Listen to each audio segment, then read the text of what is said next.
حضرت سخی لال شہباز قلندر رحمت اللہ علیہ اور ایک خوبصورت ہندو لڑکی کا قصہ آپ کے سامنے پیش کریں گے جو یقیناً آپ کے لیے دلچسپی کا باعث ہوگا۔ ناظرین، سندھ کے عوام میں حضرت لال شہباز قلندر کی ایک اور کرامت بھی بہت زیادہ مشہور ہوئی ہے، اور وہ یہ ہے کہ مختلف روایات کے مطابق جب حضرت لال شہباز قلندر سیون میں تشریف لائے تھے تو آپ کے گلے میں مستقل طور پر پتھر کا ایک گلو بند پڑا رہتا۔ اس گلو بند میں چھوٹے چھوٹے پتھر شامل تھے جنہیں بڑی خوبصورتی سے تراشا گیا تھا۔ حضرت لال شہباز قلندر کی ایک خاص عادت تھی کہ آپ اپنے راستہ پر چلتے وقت ہمیشہ سر جھکائے رہتے۔ اس طرح جب آپ مجلس میں تشریف فرما ہوتے تو گردن کو خم دے کر بیٹھتے تھے۔ روایت ہے کہ حضرت لال شہباز قلندر محلہ کانوگن، جو کہ ہندوؤں کا اکثریتی محلہ تھا، اس کے قریب ہی ایک گلی میں اکثر بیٹھا کرتے تھے۔ اس محلے میں کانوگا کا ایک مشہور خاندان رہتا تھا۔ یہ لوگ پردے کے سخت پابند تھے۔ خاندان کی عورتیں ڈولی میں بیٹھ کر آیا جایا کرتی تھی۔ کانوگا خاندان کی ایک عورت حضرت لال شہباز قلندر سے بے حد عقیدت رکھتی تھی۔ جب بھی آپ گلی میں آ کر بیٹھتے، وہ عورت بھی کھڑکی میں آ کر گھنٹوں حضرت لال شہباز قلندر سرکار کا نظارہ کرتی رہتی۔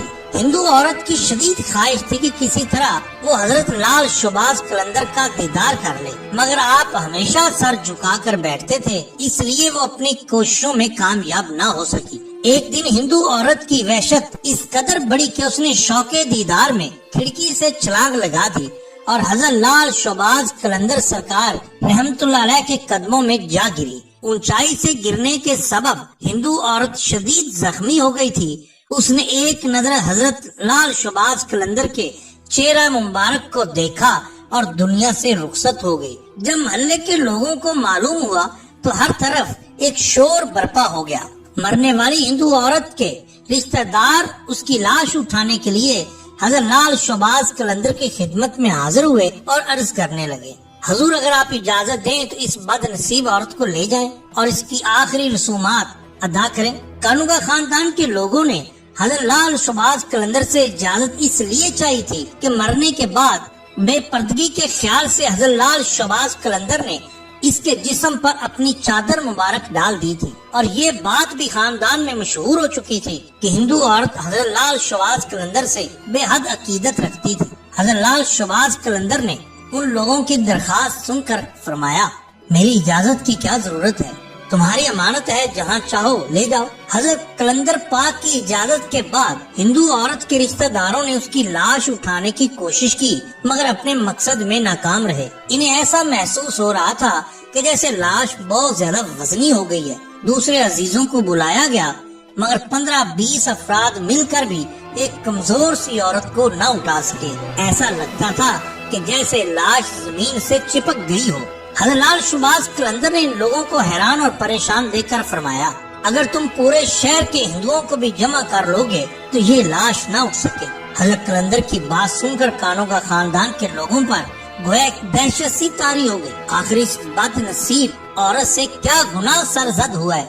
خاندان کے بوڑھے افراد نے حضرت لال شہباز کے آگے ہاتھ جوڑ دیے۔ گناہ ثواب کی بات نہیں، حضرت لال شہباز قلندر نے پرجلال لہجے میں فرمایا، اس عورت کی قسمت میں جلنا نہیں، پھر ہم کیا کریں؟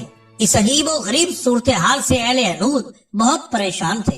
اگر تم اسے دفن کرنے کا وعدہ کرو تو لاش اٹھ جائے گی۔ حضرت قلندر پاک نے فرمایا، پھر ایسا ہی ہوا۔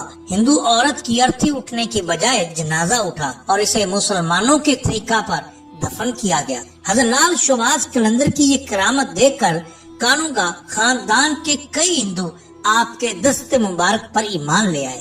اس عورت کی قبر آج بھی سیون میں موجود ہے۔ حضرت لال شہباز قلندر کے عرس کے موقع پر اس کی قبر سے مہندی اٹھتی ہے اور مہندی مختلف علاقوں میں گزر کر حضرت لال شہباز قلندر کی درگاہ پر لائی جاتی ہے۔